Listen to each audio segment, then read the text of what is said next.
Welcome to another episode of the Pre-Zero Sports Talk podcast. I'm your host, Sid Bensalah, and today we have a truly inspiring guest, Walker Ferguson. Walker is a student athlete, entrepreneur, and passionate advocate for mental wellness as a football safety for Wake Forest University and a co-founder of Ascend, meditation app that's redefining how we approach mindfulness. He has mastered the balance between athletics, academics, and entrepreneurship.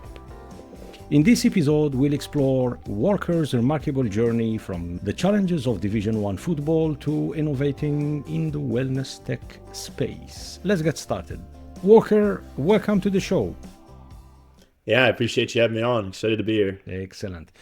Before we dive in, let's talk about football. Wanted to get your thoughts on last night's incredible game. The Chiefs edged out the Bills 32-29 in marking another chapter in their historic journey. Patrick Mahomes is now one game away from what many thought was impossible, leading the Chiefs to a three-peat Super Bowl appearance. What are your thoughts on this remarkable feat, Walker? Yeah, no, I think it's unbelievable what they've been able to do as an organization, especially in the NFL. Mm-hmm. You know, every new people are coming in. You're always getting free agents. People are signing new contracts. So to do what they've done and continue to win at that level with all the moving parts is like truly remarkable. You know, a lot of my buddies were rooting for the Bills last night. He's like, dude, I'm tired of seeing the Chiefs in the Super Bowl. And, you know, everyone was hating on Tom Brady too when he was winning his 6 and then 7 rings, you know, and he was having success. No one liked seeing that. You know, I'm the exact opposite. I was like, how can you hate on greatness? I enjoyed watching the Chiefs win because what they've been able to do has been truly incredible. And they play together. They all believe. They work towards that common goal, and they got it done. I mean, if we look at the past 3 years, they beat the Bills in the AFC Championship. Mm-hmm. Last year, they beat the Bills in the divisional, and then they beat the Ravens.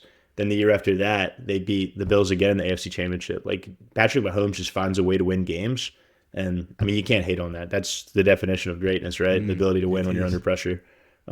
So no, I'm all for it. And I think, you know, I think this is a repeat of Super Bowl 2021, I believe, the Eagles Chiefs repeat. I think they'll get it done again. And Josh Allen's struggles against Mahomes in the playoffs are well documented. What do you think sets Mahomes apart in these high pressure moments? His mindset. I mean, both of them are freak athletes when you look at them, you know. Yeah. They both have so many different intangible qualities. Like Patrick Mahomes has very good vision. He can throw the ball. Mm-hmm. He can go through his reach super quick, and he can get out of the pocket.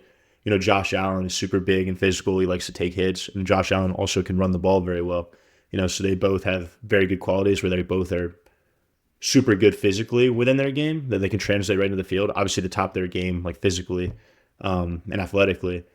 And I wouldn't really say there's too much of a major distinction between Mahomes and Josh Allen. I think they both have very, you know, they're both winners. They both have a winner's mindset. They give themselves positive self-talk, and they both find ways to win games. I mean, Patrick Mahomes does edge him in the playoffs, but if you look at the last 2 years in the regular season, you know, Josh Allen has beaten Patrick Mahomes. So it's not like Mahomes is like dominating Allen every single time they play. It's just like the games that matter, right?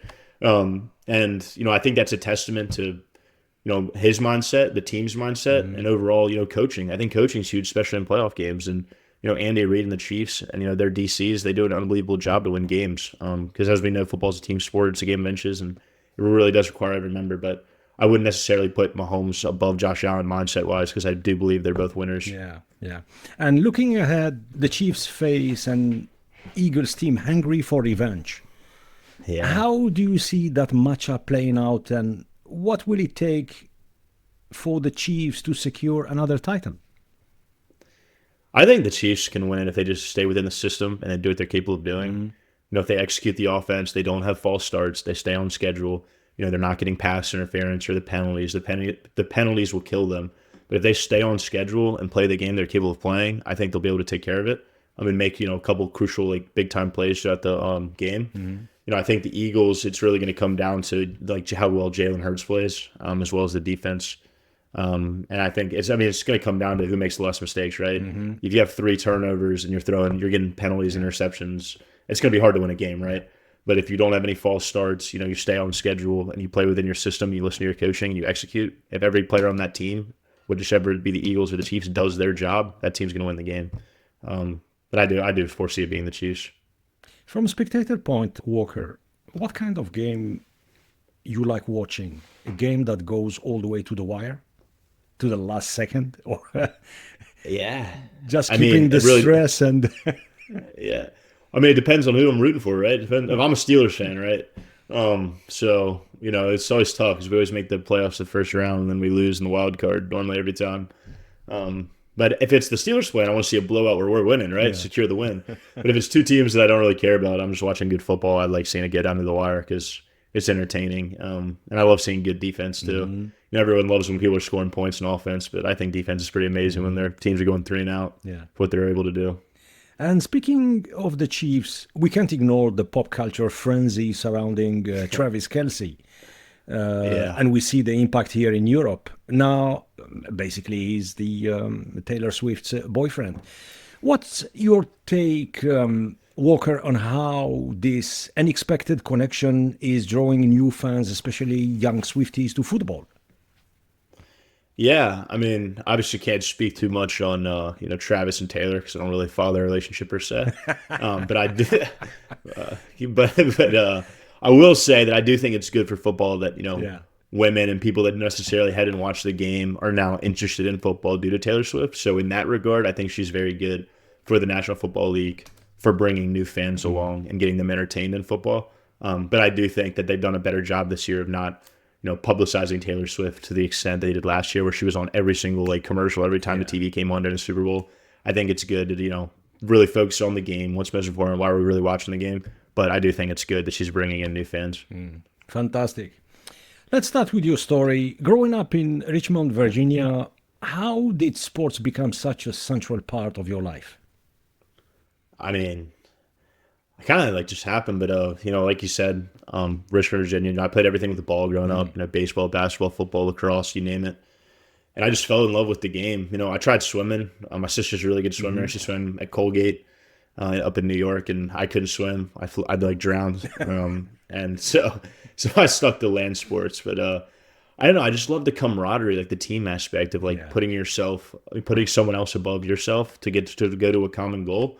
And I loved all the life lessons that sport taught you. Sports teaches you. Whether it's basketball, football, baseball, even if you're playing tennis and it's like a singles match. You can learn so many life lessons through sports, through losses, and then through that feeling of a really good victory. So that's kind of what drew me into sports early on was the passion I felt, how fun I had playing these sports, especially land sports, and putting someone above myself. Right, that team aspect, that camaraderie aspect. Because when you play sports and you're with your teammates and you're both working for that common goal, you build a brotherhood and camaraderie that, that's, you can't, it's hard to find that anywhere else. So that's one of the reason I really was drawn to sports growing up was the brotherhood and the friendships. Yeah. Yeah. Was entrepreneurship always on your radar or did it emerge as you progressed through college? Yeah, I think it definitely emerged more in college. When I was a kid, I did a landscaping business. I would go around and cut lawns and stuff like that. Lemonade stands. There was always little side ventures growing up as a kid. But my mom's a realtor and my dad has always been self-employed, whether that's medical sales or now he's doing a company for old historic windows, restorations. But they've both been self-employed their whole lives. So they kind of have that entrepreneur mindset, although they don't have the massive companies. But seeing them kind of in their day-to-day lives was kind of inspiring and allowed me to kind of realize that's kind of what I wanted to do was be self-employed, in the future. I didn't really want to work in the system or work for a corporate organization. I wanted to set my own hours and then, ultimately control my own success. And then, I got to college and I know we kind of talked about this in the pre-interview, but that's when I met Hampton, my freshman year roommate and my brother for life, business partner. And, we hit it off right away. Unbelievable synergy. And like I said, life's all about relationships, right? Moms are both realtors. Dads both came from farming families in the middle of nowhere. Couldn't write it better. Would stay up all night bouncing ideas off each other, whether that was, a brewery, open this restaurant, whatever the idea may be, and nothing ever stuck. But those conversations with him really made me realize that, we're going to do something after college and we're definitely doing the entrepreneurship route because we want to find a way to help people and make their lives, happier, healthier. And at the end of the day, that's what life's all about is how can you help someone else live a better life, right? And I really felt that my calling of that was through entrepreneurship. And then obviously as I grew, from freshman year to sophomore year, I'm learning and developing new skills and getting more specialized knowledge and develop my commitment or my consistency and my time and my discipline that's when I really realized that, this is what I want to do after college. And especially working, I worked a couple internships too. I worked at one in a real estate company in the Outer Banks. It was like vacation realty. I worked a commercial real estate internship out in Silicon Valley in the spring, remote, my junior year. And then in the summer, I was in New York for a knowledge on demand firm called Alpha Sites. And they were all great experiences. I learned so much from everyone there. But I just felt like I had a calling for something greater that I could really change the lives of others. I think real estate, it's one of those industries where you fine-tune your sales skills. No doubt. Yeah. All commission-based. Yeah. Football teaches discipline and teamwork. How have these lessons carried over in your entrepreneurial ventures? Oh, immensely. That's why sports is so important. And, I think football is not obviously, but I think football might be the greatest sport with that, for that team aspect, because you have 11 guys on a field that all have different body shapes, all have different sizes, different speed, different intangible abilities, but you all have to put that together to achieve that common goal. And, that's so unlike it. Not many teams, especially in college, have 130-man rosters. It's a lot of people to manage and to get to a goal. But the two words that really come to my mind thinking about that question is discipline and consistency. Discipline, doing things the right way, whether that may be like reading a book, showing up in the weight room, finding a way to like better yourself, and staying disciplined to what you can achieve. And then consistency is the most important word for me. And I've really carried that into Ascend, because you can do something for 2 weeks, 3 weeks, a month, 3 months, 4 months. But if you don't continue that process, you're not consistent with your daily routine, where you want to go, you're never going to get to where you want to be. So when you can mesh those two things, that discipline, that consistency, to go towards your goal, I really do think you can achieve everything in life. And, football really taught me that early on. Coming in, being a freshman, like not playing, getting my butt kicked in workouts, scout team by the older guys. It really showed me that, if you want a shot at playing here, you're really going to have to work your tail off, to get to where you want to be. And there's really no days off. Like in high school, if you were sick or you had something going on, you could get a note, right? And then you could come in a little late, sleep in, get that rest. In college, it's not like that. You're on the road at 5:30 a.m. and you're lifting weights. Like there's no and if for your bucks, So that really taught me the value of consistency too, and carrying that aspect of like that mindset of like, I gotta get up every day at 5:30. Like I gotta grind right now.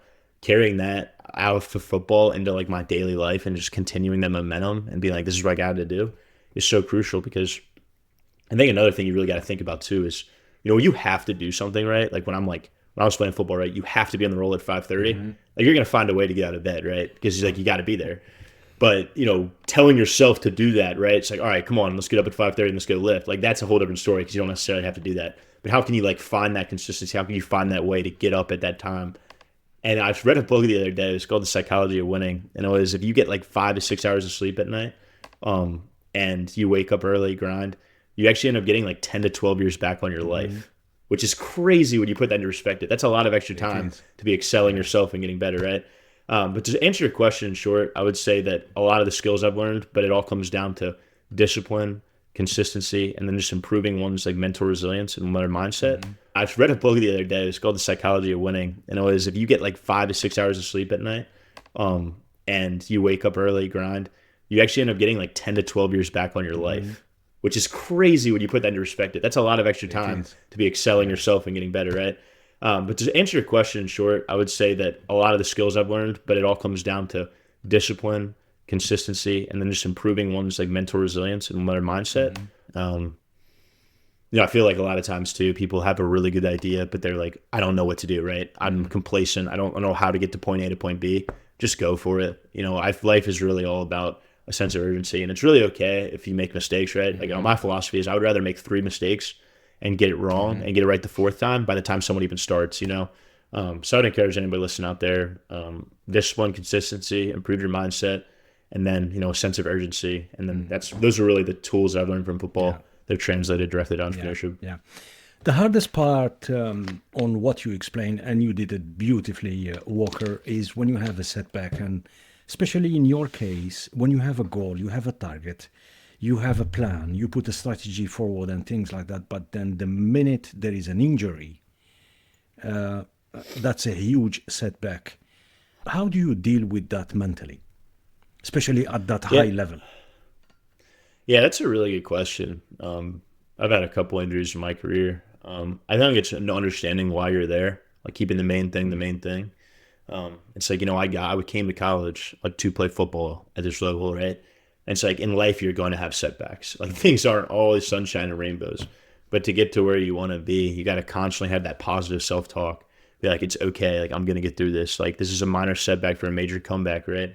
And just that constant like self-affirmation and that constant positive self-talk will translate, because as we know as athletes, everything starts in the mind. And what you feed here is what you translates out there, right?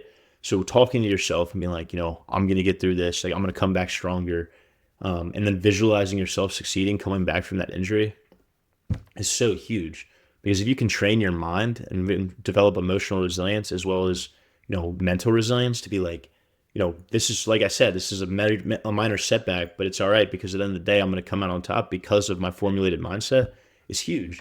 So that's why I'm really big into, meditation, learning how to formulate the mind into being a positive thinker, and eliminating negative energy, because I'm a firm believer that, positive energy travels, and your desires, and you have desires and you got doubts. And when you put that in your mind doesn't know the difference. So you might as well put the desires in, because you can translate that into reality. Because if you put fear and doubt, that gets translated too. So you have to be really careful what you put in here. Yeah. Were there specific moments when the mindset of an athlete at your level directly influenced how you tackle challenges in business? Are you saying like from an example that I've seen? Yeah. Like from one of my teammates or something? Or if you can share a time when football and your startup goals clashed, and how you managed that balance. Yeah. I think a teammate that really was inspirational for me was a wide receiver we had named Horatio Fields. This guy was an unbelievable athlete. He's like 6'3", 210 pounds, just shredded, like absolute, like super fast, really good wide receiver. And he redshirted his freshman year, played 4 games because you could play 4 redshirt season. And he came out sophomore year, and he's just like balling. Like in the spring of freshman year, he had like an unbelievable camp, like one-handed catches over everybody. Like this guy's a freshman going against seniors and just dominating. And he's set to like start his sophomore year and have like really a breakout year. I remember we were in the summer, and he tore his ACL. We were running routes in the indoor back in June. And I was heartbroken for him. We all were, because we knew like what was coming and that potential. And seeing him the next day in the training room after he'd gotten the MRI, knowing that it's torn and he's needing surgery, that was pretty heartbreaking for me. Just to see that's what he dedicated his life to. That like he put in all that hard work from like literally 5 years all the way through life to where he wanted to be. And that really took a toll on myself and a lot of other teammates too, just because we felt his pain for what he was going through. And that's kind of the first time in my life that I really realized that it really is all about your mindset, because Horatio was like, dude, why do you guys look sad, man? It's going to be all right. I'm coming back stronger. It's like, this is all setback from a major comeback. And the way he handled that was unbelievable. And, he talked about having some really dark times when he was going through that process while seeing his teammates play, when he was really the one that should have been on the field. And I never knew it. I never knew one time that he was feeling those things because of the way he portrayed himself to everyone else, which was a testament to his story. And as a result, he came back, played his senior year. We kind of was up and down junior year through injuries and kind of coming back, and had a breakout year this year, did unbelievable. And now he actually just transferred to the University of Auburn. So he's going to be playing SEC football now. But that story was just a testament to one's mindset in athletics, and how I can translate, especially to business, to realize that, a deal might not go through. You might lose an employee. Something may not go your way, whether that's you didn't get a patent, a competitor figures something out that you figured out first. Your MVP sucked, like something you thought that users wanted, they didn't want, right? And it went straight back down, and you got to restart from scratch. That is a true testament to show that sometimes in life, things don't always go your way, but the way you think, the way you respond is where you want to get to. And that's just a testament to him and his story. And I've been able to learn a lot from him and how I've go into business. Yeah, great example. Let's dive into Ascend. What inspired the idea to create a meditation app, and how does it stand out in such a competitive market? Yeah, that's a really good question. So sophomore year, get back. I was here in the summer for football. We were just training. And, things really didn't change for me and my partner, Hampton. We're still on scout team. Wasn't playing. We weren't traveling. I'd gotten out of a 4-year relationship, and things on the home front were great. He was going through the similar things in his life. And that's kind of when I lost, like, my sense of, like, myself, because I always had, my identity has always been, like, in an athlete, right? I was like, I'm this athlete, like, this is what I do. And then I get to college, I get humbled so quickly because at this point in my life, everyone's so much better than I am. They're stronger, they're faster. I'm just like, well, who am I? Like, well, who is Walker, right? So I'm in, like, this really, really low point in my life. Grades aren't good, like I said. Like, everything just wasn't going right? And luckily for me, Hampton was kind of right there with me. And we were doing a lot of things that, we really shouldn't have been doing, that weren't really in our character, in our nature. And that kind of spiraled along and got to the spring. And I'll never forget, we were walking around, Renolda Garden, which is like our, garden around here. Like, it's like a good walk. It's like a walking trail, essentially, for hiking. And we looked at each other and we're like, dude, like, we got to do something. Like, we got to figure something out. Like, something's not working. We just basically wasted a year. So we kind of made a commitment to each other at that point to kind of excel each other and bring each other up. And that's when we first started learning how to meditate.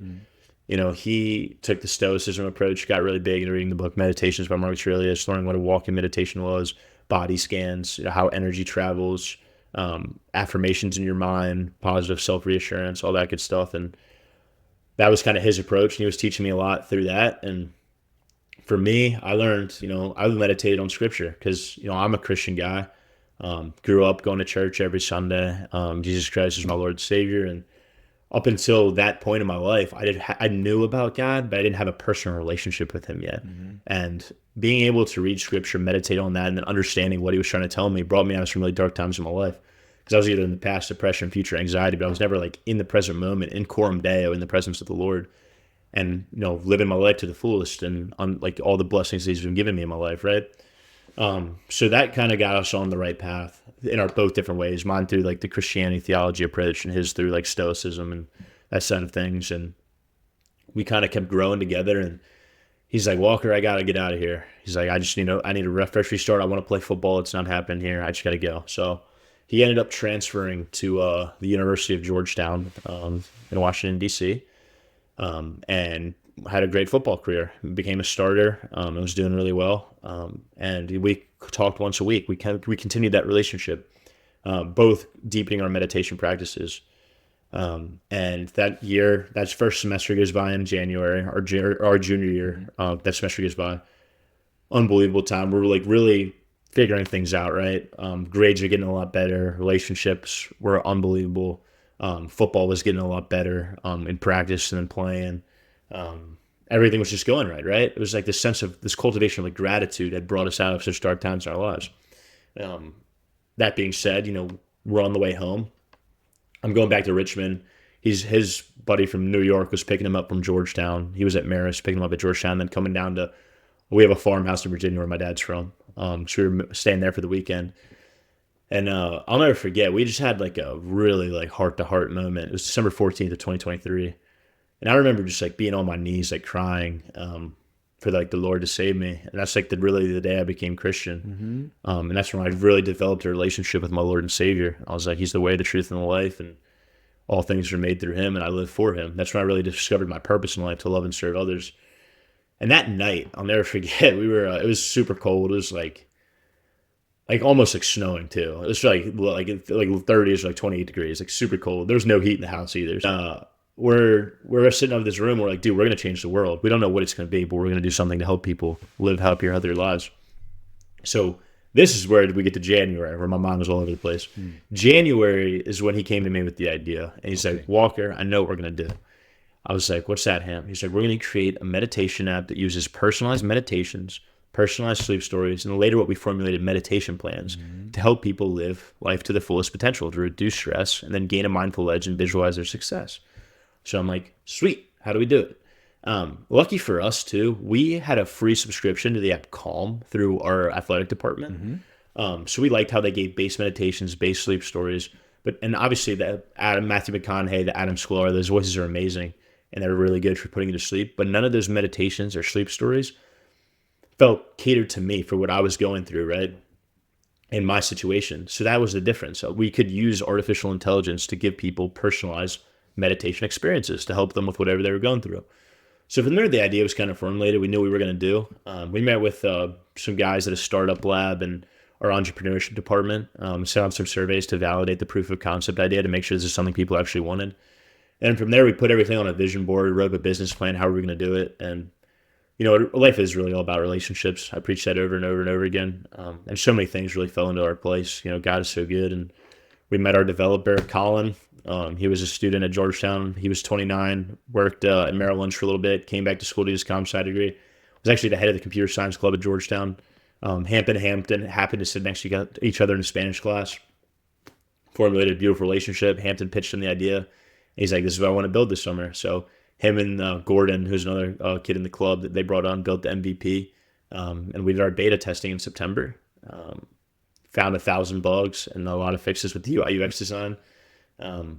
Lucky for me, when I was in New York, I learned how to use LinkedIn to find people because I worked at a knowledge on demand firm, and I found a developer out in Washington who had gotten her master's at Washington and studied 4 years in India. Her name is Vaishnavi. She's unbelievable what she does for UI UX design, and brought her on. She redesigned the app, and we officially got on the App Store November 1st of 2024. So we're very new, and we're about I want to say 5 days, very soon. Don't quote me on that, but very soon from the Android store. Only US and Canada, unfortunately, just due to some of the European restrictions and laws that we haven't gotten to yet. But that's kind of how it formulated, was just from a need, from something we needed at the time and something we wanted to offer other people. So that's kind of the story behind it. And the value proposition of the project, is it actually the same as you intended at the beginning? So it was, it wasn't, and then it was. So the way we started out, right, was we wanted this app to be for athletes to start, right, for student athletes that went through some of the struggles that we went through, so they can, reduce stress if their coach yelled at them or they had a bad lift, right? Or with the meditation plans, because that feature is essentially you put in a specific goal, right? So I could say I want to be a starter on my Wake Forest football team. I'm going to do this, this, and this to achieve my goal. It'll actually create a step-by-step process for you to visualize your success and see yourself achieving that goal in your mind and then translate that into reality. So that was always for athletes to start. And everyone early on was like, dude, stay in your niche. That's your market. That's your network. Dominate that market and then kind of expand. And what did I do? The exact opposite. So for a month, all I reached out to the team, we reached out to people that have been meditating for 30, 40 plus years through LinkedIn groups, Facebook groups, hopping on podcasts. And that was just wrong. I mean, they already have a meditation practice, right? They know what they're doing. They've been doing it for 30, 40 years and ascend when they're not our target client. So I don't know if you are familiar with this app, but there's another app called Teamworks. But essentially that app is the Premier League uses now. Pretty much every college uses it. They're global. And essentially it's like scheduling, right? So a coach can communicate with players, tell you when your lift is, all that good stuff. And I had the opportunity to hop on with their COO, and he gave me some mentoring. And he was like, Walker, he's like, you're doing the right things, but he's like, you're not in your niche. He's like, you're getting away from what you set out to do. And that was, I'll never forget that too. And I was just literally like, wow, you're so right. I've gotten away from the whole point of who we were trying to help in the first place. So we really targeted that back and really started reaching out to, or doing our research right now. We're still in the research phase, but then we're going to reach out to universities and try to get contracts with, universities like Wake Forest, like the Georgetown, the Marist, where essentially they pay us to use the app, and then all student athletes get access for free through their .edu email, so they can use the app to help them reduce stress and then visualize their success and gain a mindful edge. So to answer your question, it started like that, got away from it, and then we came back. That's the way life goes sometimes. Sometimes you gotta stray to come back, and get to where you want to be. So, will you target sporting governing bodies in the US? Let's say soccer, the National Olympic Committee. Yeah, no, 100%. So, obviously we got on the App Store in November, so it's still pretty early. The first year I really want to target, universities and getting that proof of concept up with athletic departments, you getting ADs to essentially get contracts for their athletes to help grow the app in the first year. And then after that, then that's something I would definitely look into, as well as nonprofits and other ways we can help people within the athletic realm, or just high achievers in general to, help them gain a mindful edge and, reduce stress. But no, that's a great idea. That's definitely on the radar. I just think it's important early on to really focus on what we got to get to get to where we want to go. Because listening to you, now you're pretty set within your value proposition. You know exactly your clients, your customers, where they are. Then, let's say the product market fit, correct me if I'm wrong, you tick that box already. That's correct. Yeah. And my advice when it comes to target focus on USA before going even abroad. So because from market share, United States of America is the biggest. Yeah. No, 100%. That's we're definitely all in the US right now. And then the app's also in Canada, but like I said, it's going to be a little while before we can even get the app out in Europe, just due to regulations and some of the restrictions that they have out there. Good luck with that. Just makes it harder for us. Yeah, right. Sheesh. Yeah, appreciate it. But to answer your question, we're staying in the US to start. Yeah, great. You've talked about Ascend's AI-driven personalization. How has this innovation changed the way users engage with mindfulness? Yeah, no, that's a great question. I think the biggest aspect is that personalization aspect, that tailored aspect, right? So essentially, when you got a meditation before from an app like a Headspace or like a Calm, it's a pre-downloaded meditation, right? So you can go in, you'd pick some of them have courses too, which are pretty cool. I do like the course feature. But essentially you would click on the meditation and it would be the same base meditation for anybody to listen to, right? Using AI, since it's really so limitless and it can pull information really quick on the spot, it actually can tailor a personalized meditation experience for you for whatever you're going through. So for instance, if I was trying to get in meditation, if I was like, I'm about to go on this pre-zero sports talk podcast, a little bit nervous, can you give me a meditation to help me calm down, visualize my success, and perform at my best? It will actually take 5 to 10 seconds. But once you type in that prompt, you select the length of the meditation, right? So if I wanted a quick one right before I went on, I would do like 10 minutes. I would select the voice, and then I would select the background. And after that, you hit next, and it will actually generate that meditation for you for literally what you typed in 5 to 10 seconds. And the only way to be able to do that on the spot like that is through artificial intelligence.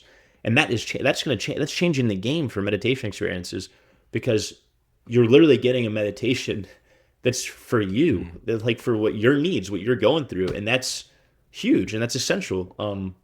So yeah, and to answer your question, sure, that's the way it works. Is AI can basically pull information online, because that's what ChatGPT does, and they can create a meditation experience for you. And then based on our text-to-speech right now that we have, which is Azure AI, we implemented that into the AI. So then they're able to read the prompts. There's spacing in between for the breath work, and by the time words are said, and to bring your own personalized meditation experience to life. So that's not possible without AI. So very super grateful, and that this is even a possibility.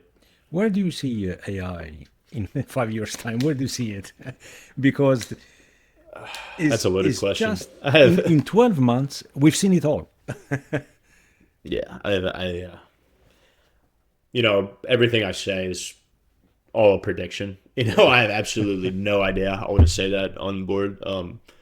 But I will say that I continue to see it evolving. I see, the technology getting better, giving better content. I see, for the Azure AI, the AI voices, I see those, becoming better and scaling to become more of like human voices. I just see it evolving. I see, people are smart. People are going to find ways to get the AI to help them more with business or whatever they're doing. They're going to find more ways to be innovative. So, a lot has happened in 12 months. And I think who knows what's going to look like in the next 5 years. It could be From unbelievable.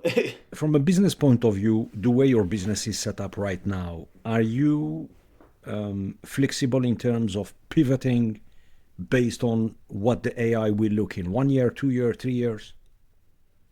100%. So essentially what we're doing is we're using like a chat GPT, like 4.0 for our prompts, and then meshing that in with a text to speech service to give those meditations. So as the AI advances, we'll just grab a different source, whatever the top one may be, and implement that into the app. So there's definitely a lot of avenues to switch. Cool. Can we see Yep. your app embracing various languages? Yeah, 100%. Actually, early on, I wanted to do use Spanish, French, a lot of other languages as well within the app, and then you could basically pick a voice and then select your language to get the meditation. We figured out that was pretty complicated early on, so we stuck with just English. But for your listeners out there, it's definitely on the radar to implement that as well, because I definitely think that's really essential that everyone, no matter what language they speak, should have access to an app that could help them live a happier, healthier life. And that's something I'm really passionate about. Fantastic. What's been the most rewarding feedback you've received from a user so far? Most rewarding feedback is that it's helping people, especially student athletes. I don't know if you checked out our Instagram or not, Yes, I did. Yeah.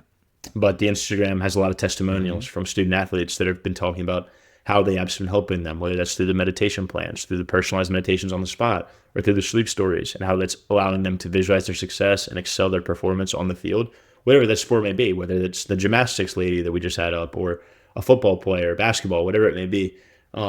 That's the most rewarding part for me, because, if we all get back to this and look at the big picture, what happened, I started this thing was never to create $1 billion company. It was how can we help 1 billion people live happier, healthier lives? And, getting that feedback from our niche market, from the student athletes, they're saying this app is really helping me. And that's something that I wish I had for that need, right? Back in the day. That's so fulfilling in itself. So, that feedback alone, that's just helping student athletes with their performance and reduce stress. I mean, that's what makes life worth living. It makes you feel amazing. So that would be the greatest feedback we've gotten. Yeah. Yeah. Being a Division One athlete comes with the intense demands. Can you share a specific moment when balancing school, sports, and business felt overwhelming? Yeah, I mean, there's a ton. trying to think of a specific one. Yeah, geez. Um,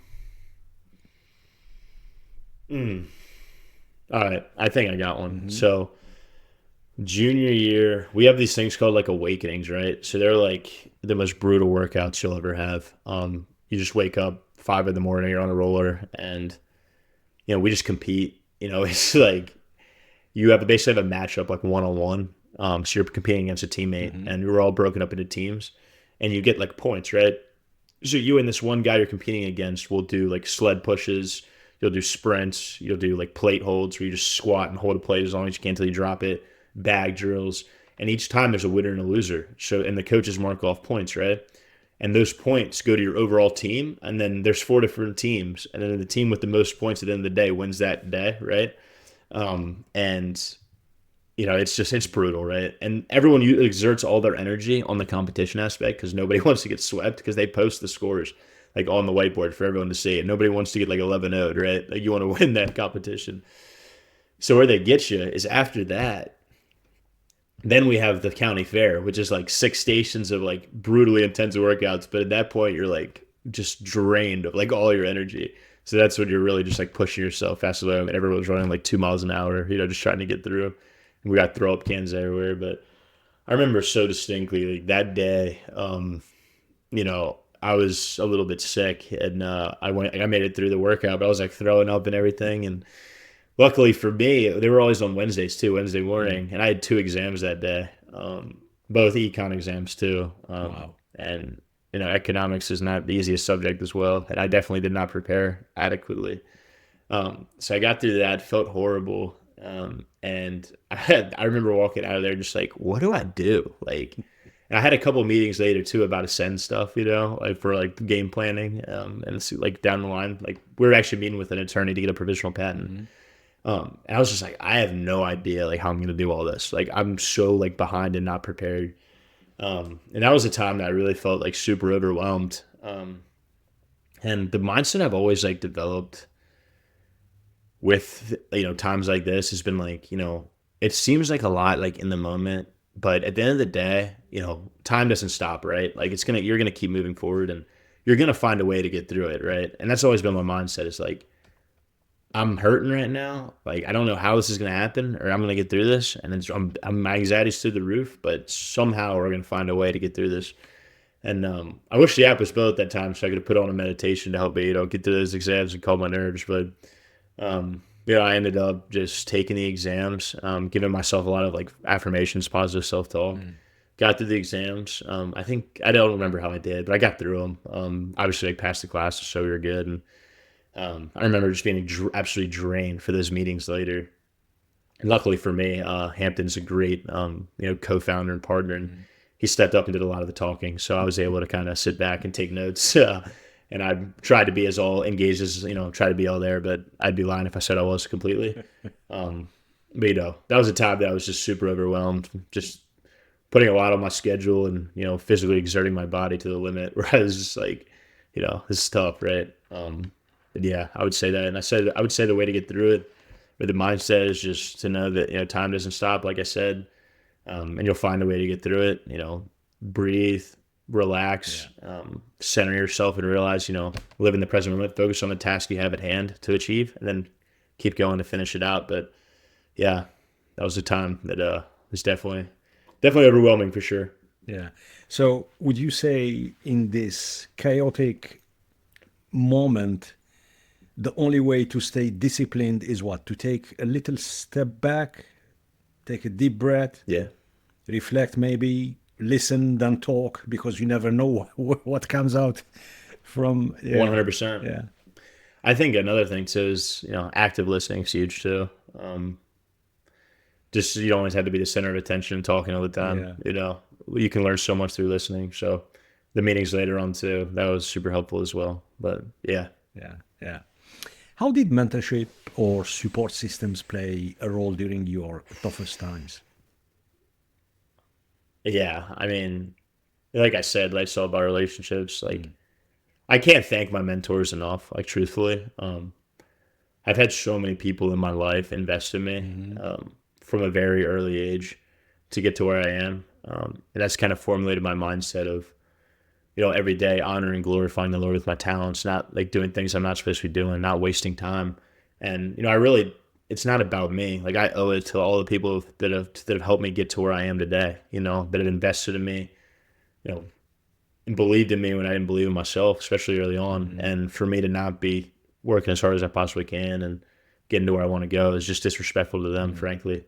But to answer your question with mentorship, I don't even think it would be possible to start naming people because I've had so many in my life. I'm still very close with as well. That we'll talk like once a month and just catch up and just see how we're doing. And find ways to support, but they're huge because they're your rock, they're your support system, right?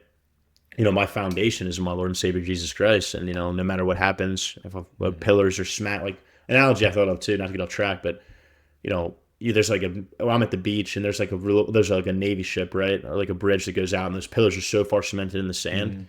Waves smack the pillars, smack houses, the houses fall down, restaurants fall down, everything else is destroyed, but those pillars never move because the foundation is set and firm. That's like my foundation in Christ. So no matter what's going on, good times or bad, my foundation's set.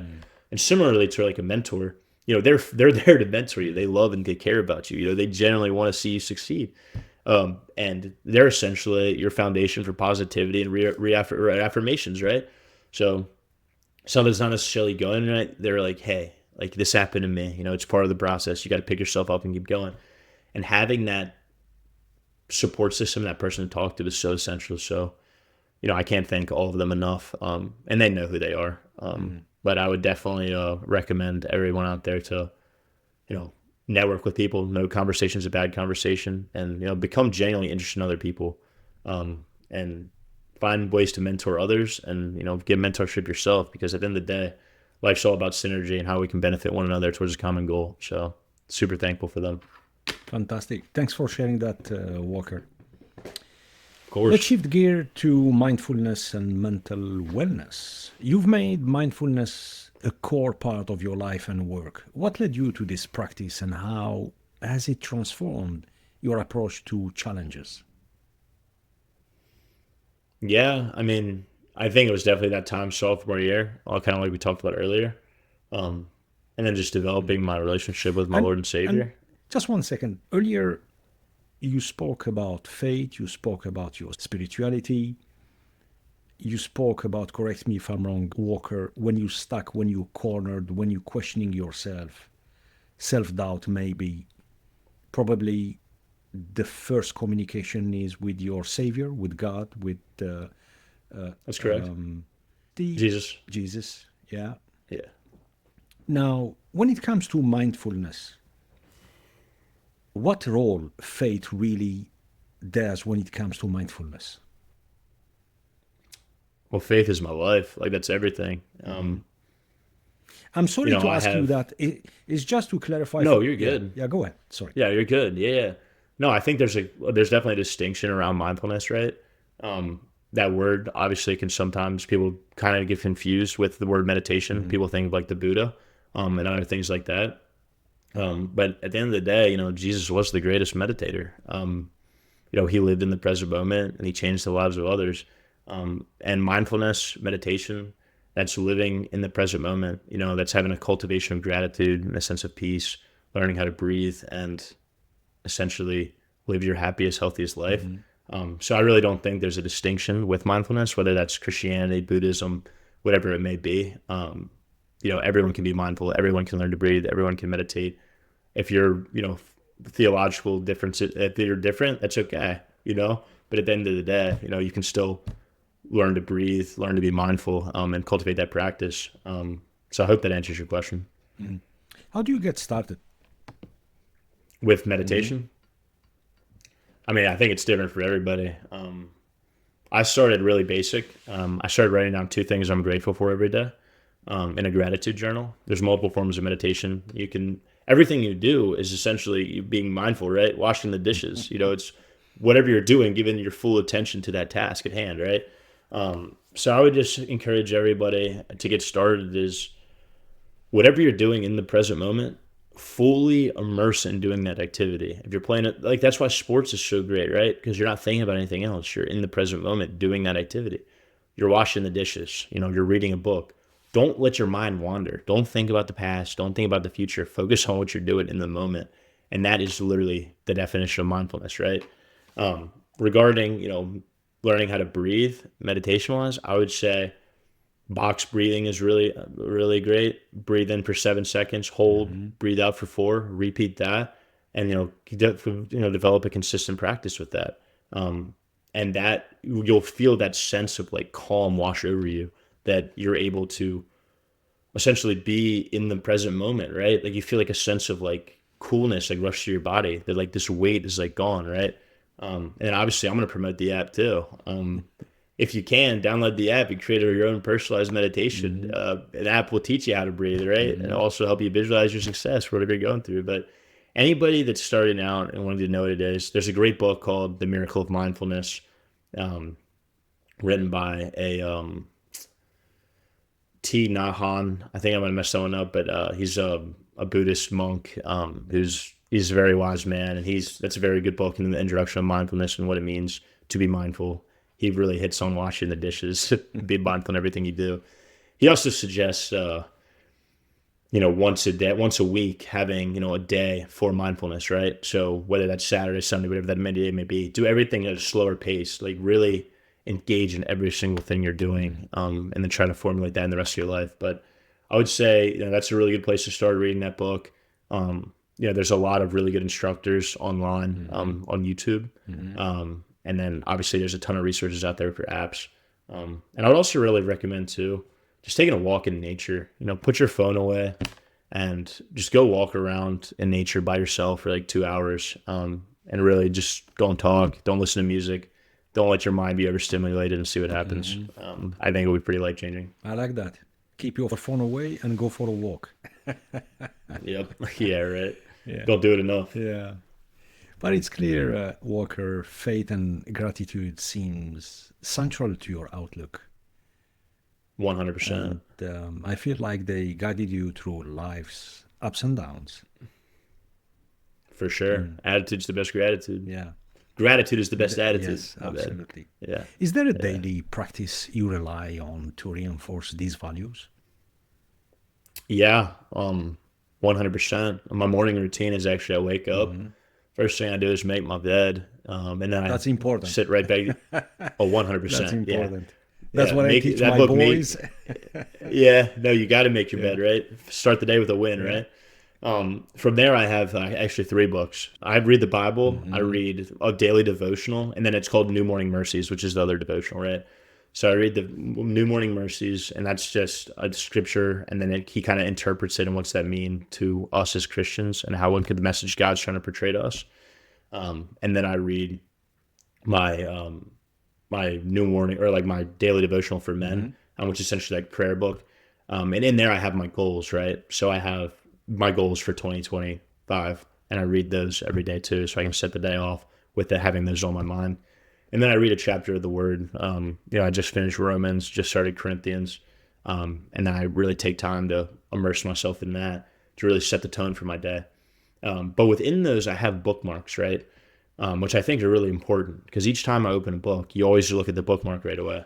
So one of my bookmarks in those is, my mission statement, like what I'm on this earth to do. And then on the back of that bookmark is my values, which are gratitude, humility, integrity, communication, action-oriented, courage, love, family-oriented, and then non-judgment. So I see that every single day I wake up, right? So that's just a constant reminder of who I am and, how I want to be portrayed, how I want to live my life, how I want others to perceive me.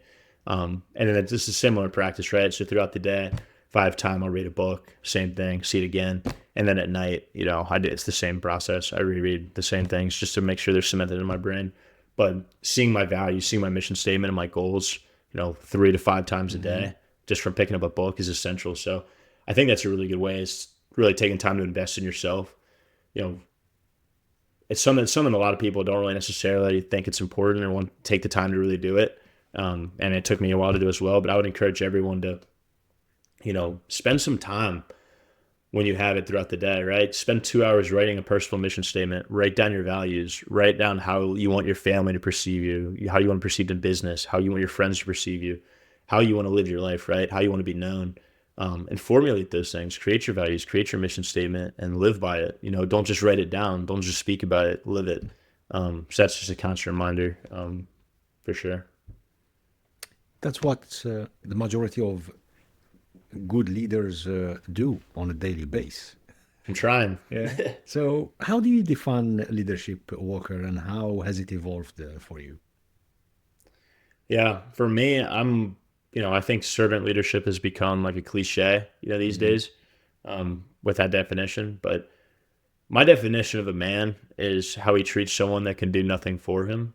And that's my definition of leadership too. It's how can I help someone that can't help themselves? How can I help them make their life a little bit better? How can I serve them, right? And that's kind of always been my leadership style, whether that's with Ascend in life, especially in meetings. I'm never going to be the one to be like, obviously we have like a business plan, we have goals each week, but I love asking people for ideas, right? I'm like, what do you guys want to do? Like, what do you think we could do that would be innovative to help us get to where we want to be? And it's great because Walker Ferguson only has so many ideas in his head. Hampton Tanner only has so many ideas in his head. But everyone else on the team comes up with all these like great ideas that are like, wow, like I never could have thought of that. So being able to have like open communication, which is such a big thing, has been huge for myself in leadership, as well as just serving others, because that's what it's all about at the end of the day. And then showing them gratitude, giving them all the glory and the appreciation. I never want to be known as somebody that took credit for anything, took credit for starting a huge business or doing anything like that, because it's really all about the team at the end of the day. And, you got to find the who before the what. And when you find the who, the bus starts rolling, and you got to get the right people on the bus. And, we have the right people on the team. We found the who. So you got to give them all the credit because without them, I'm just a dude with a computer. So, okay. To answer your question, serving others. Picture this. Take a moment. You, a coach of, let's say, football coach, how would you lead your team for entire season to achieve greatness? Because you told me just now, for you, leadership is a cliche when it comes to defining what's leadership. So For sure. you're a coach of a known football team. You have a fantastic players. Roster. Yeah. You have a great team. You have all the resources, all the support and things like that. And you're one of the best, let's say the best coach. Through all what you told me, and forget how old you are. That's completely irrelevant. Let's say you won a couple of seasons and stuff. What would you do from a leadership standpoint to lead, guide, support, empower your team to achieve greatness? Yeah. No, the first thing I'd do is before the start of the season, way before, like in the off season leading into next season, I'd call everybody in, make sure we're all on the same page once all the trades went through, and I would write down every single one of our goals. But they wouldn't be my personal goals. They would be team goals. We'd have a team mission statement. We'd have our team values, and we'd all agree on them. We'd come into a consensus, and that's how we'd live in the organization. That's that's our bread and butter, right? Within that, the goals we want to accomplish, is it the Super Bowl? Is it the NFC Championship? Obviously, setting those goals and there's actionable steps to achieve those goals. So that's the first thing I would do, is lay the framework, because I do think it's really important to always begin with the end in mind, to understand where you want to go and then how you're going to get there, right? But making sure the whole team is invested in that early on, right? To realize that, we're all making a commitment to each other now, and if we make that commitment, we're seeing it through, right? No matter what adversity faces.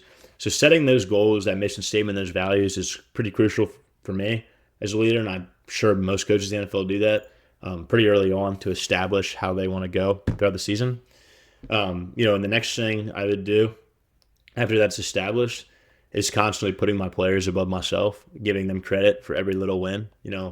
Positive self-talk is huge. Being like, nice catch, Stephon, that's a really good run, Saquon, like whoever the players are, but just constantly building them up and building their self-esteem. And then when things, if we lose a game, right, and a player had a bad game, right, so say, we were talking about Josh Allen, right? Say Josh Allen threw like 3 picks, right? I take the credit for that, right? That was my fault, coaching decision. We threw bad calls, we put him in a bad position. He's not to blame at all. You know what I mean? Taking that responsibility, putting the team above yourself, right? And that's the way you can serve your team. And as a result, what I've seen, especially at Wake, is players respect that so much that they want to play for a coach like that, and they want to get to where you want to be. So, that would be my leadership. It would be, setting that mission statement, those values and the goals, and then throughout the season, positively reinforcing everyone, and through like little wins, because little wins are really important. And then, on the spotlight, if things aren't going great, taking the blame, or just being like, that's on me. That's the coach's fault. But if things are going really well, and we got 10 wins, 15 wins, about to go to the Super Bowl, the team gets all the credit because they're the ones playing, right? And that's the definition of a servant leader. So that's what I would do. Thank you. Yep. You passed the test. Yeah, sweet. We spoke about setbacks earlier on. They often teach us more than success. It's reality. What's been one of the most challenging moments in your career, and how did you navigate a major setback? Oh, yeah. That one's easy. That one goes back to high school. Mm-hmm. So my junior year, I thought I was going to play lacrosse in college. That's all I wanted to do. I was like, I'm playing lacrosse. That was like my first love, to be honest with you. And I played club ball the whole time. Mm-hmm. I got a couple offers to a couple Division I schools, no schools I wanted to go to, and COVID hit, right? So I didn't get to play my junior year in lacrosse in the spring. Club ball was cut, so we didn't get to play. And that's the prime recruiting period for lacrosse. And on top of all that, roster spots went from 12 kids a class to 4 kids a class. So if you can imagine that, I was a lot of adversity, right? So at that point, a lot of the classes had been done too. A lot of the top kids had already been taken and committed to the schools that I wanted to go to. So at that point, it was kind of wraps, to be honest with you. So I was like, wow, like this is what I really thought I was going to do, and it's over. So that was a major setback. That one hurt. That one stung pretty good. I think I let that one sit for about a week and felt sorry for myself, which I don't recommend anyone doing. But after that, I was like, you know what? Everything happens for a reason. God's got a plan. Let's go. So then after that, shifted my full focus towards football. Luckily enough, I had a good enough tape my junior year, making plays to be able to get some looks from schools. And I didn't play football my senior year either, which is crazy. But during COVID, the two states that didn't were Connecticut and then Virginia. So I didn't get to play, football, which sucked. But that didn't stop me. Me and my buddies would run one-on-ones every day. We'd lift. We'd film each other bench pressing and squatting and sending that to coaches. And we couldn't go to camps either because of COVID. So we were constantly sending coaches like one-on-ones, lifts, all this good stuff. And as a result of that, a lot of opportunity came out of that. Because we were building friendships and changing our bodies. And I went from 175 to 205 in like a summer during that. Yeah, it was a big transformation for me. Yeah, right, exactly. And I was just like showing coaches like, look, like I'm like I look like a $175 on film, and I'm catching balls and stuff. But I was like, this is me now. And then like having that film to back it up. That's when Wake offered me, and I was given that opportunity. And I wouldn't have changed a thing because I came to Wake Forest. And I've had an unbelievable time, played ACC football, met unbelievable people, built relationships for a lifetime. And none of that would have been possible if lacrosse didn't work out. So what I would tell everyone out there is the grass is always greener. It's always dark right before the light. And just because something doesn't go the way you want it to, and it really stings in the moment, I'm telling you, there's a rainbow on the other side. So keep going. Don't feel bad for yourself. Find a way to keep moving forward. That was a huge setback and a lot of adversity I faced. And here I am now. Yeah. Good. For young athletes dreaming of blending sports with entrepreneurship, what's your top piece of advice? Well, it depends on what you want to do, right? If you're trying to do something yourself, it's different than what I was going to say. My biggest piece of advice, if you're going into a partnership, is, find somebody you're really willing to die for, somebody that you completely trust, somebody that is not blood related, but is blood related, where that trust and loyalty is there no matter what, no matter what happens, you're going to be like this. That's the most important thing. Starting a business with anybody, being an entrepreneur, because obviously some things are going to go your way. You're going to have ups and downs, a lot of learning experiences, but having that trust and that loyalty to be able to come back on top is so essential. So that would be my main piece of advice, is find the right person to start a business with.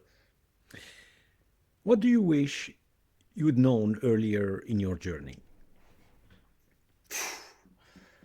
Wow. Pick one. If you have to start again.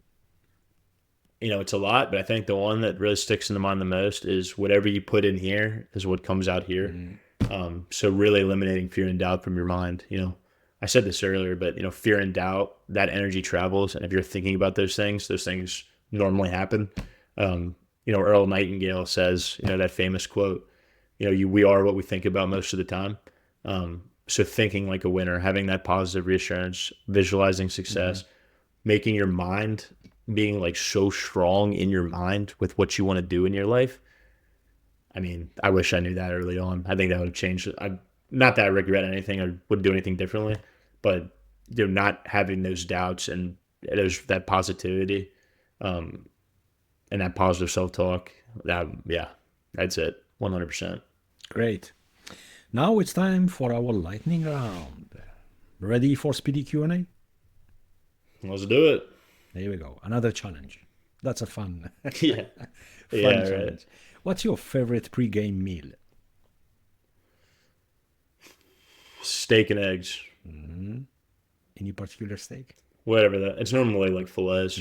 Because when we play noon games, if it's a night game, it's pasta and meatballs. Yeah. Get the carbs. Who has been your biggest inspiration? My dad, 100%.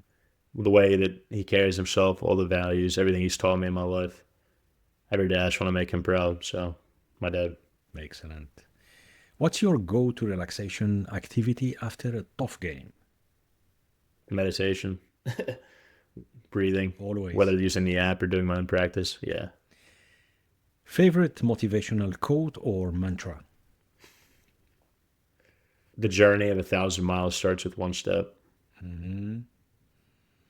Walker, if you could have a dinner with any historical figure, who would it be and why? Jesus, my Lord and Savior. No question. No What brainer. would you ask him? A lot of things. I would just ask him how he's able to love every single person on this world, no matter what. Just pick his brain there. Mm-hmm. Favorite place to travel for downtime? The gym. I love the gym. Every time I get a moment, I love doing curls or lifting weights and running, finding something to do to chill. Outside of that, if it's something, not physical, I love spending time with my girlfriend. Going to the movies is great. Sitting there and relaxing. Mm-hmm. How often you go to the gym, let's say a week? At least 5 days. Mm-hmm. And usually it's more than an hour session, or? It depends on the day. It depends on if I'm doing I joined that jiu-jitsu gym too. So if I have that going on, I'll do a 45-minute lift and just do some squats and some calves and stuff like that and break down the muscles. But because I have that later on in the day, but it really just depends. And is it well structured for an entire season, or you have your own program and plan, let's say cardio in winter, or? Yeah, so no, I'm kind of doing it all right now. Just kind of getting into that. Back in football, when I was playing football, we had a strength program, right? Obviously to build strength the next season, as well as we'd run before, and then we'd go in and lift. But that was all calculated. The strength coaches are good at what they do and knew what they were doing. I'm kind of just trying to stay strong, stay in shape. Fit, so yeah. Coffee or tea? Or none? Tea. 100% tea. Okay. Most memorable moment on a football field? Beating NC State in 2021 and going to the ACC championship. Best advice you ever received? Keep the main thing the main thing. Don't forget why you came somewhere and what you can accomplish. What's your dream for the next 5 years? To help 1 billion people live happier, healthier lives and become more mindful. Who is your favorite athlete of all time? Kobe Bryant. Mm-hmm. He sacrifices everything. I think it's really big to have sacrifice in your life, and you have to sacrifice a lot to get to where you want to be, and he's a prime example of that. So, Mamba mentality. Okay. And one word that describes your philosophy on life? Love. And lastly, if you could give an advice to our listeners or a piece of wisdom on any topic? Yeah, I would just say it's always dark right before the light, and just every day put one foot in front of the other to get to where you want to be. And you really, truly never know how close you are, so keep going no matter what. And remember, most importantly, to eliminate all the negative outside noise, because at the end of the day, all of that is just, don't let that affect you. Just keep going. Excellent. Walker Ferguson, thank you so much for joining us today. I appreciate you having me on your show. I've listened to a couple episodes of Pre-Zero Sports Talk, and you do good at what you do, so I really appreciate it. Fantastic. And for our listeners, I leave you with a quote from Vince Lombardi, a legendary American football coach, widely regarded as one of the most outstanding leaders in sports history. I firmly believe that any man's finest hour, his greatest fulfillment to all he holds dear. It's that moment when he has worked his heart out in a good cause and lies exhausted on a field of battle victorious. Thank you for tuning in to the Pre-Zero Sports Talk podcast. Don't forget to rate, review, and subscribe to our show. Till next time, stay inspired, keep making a difference, and we'll see you soon. Bye-bye.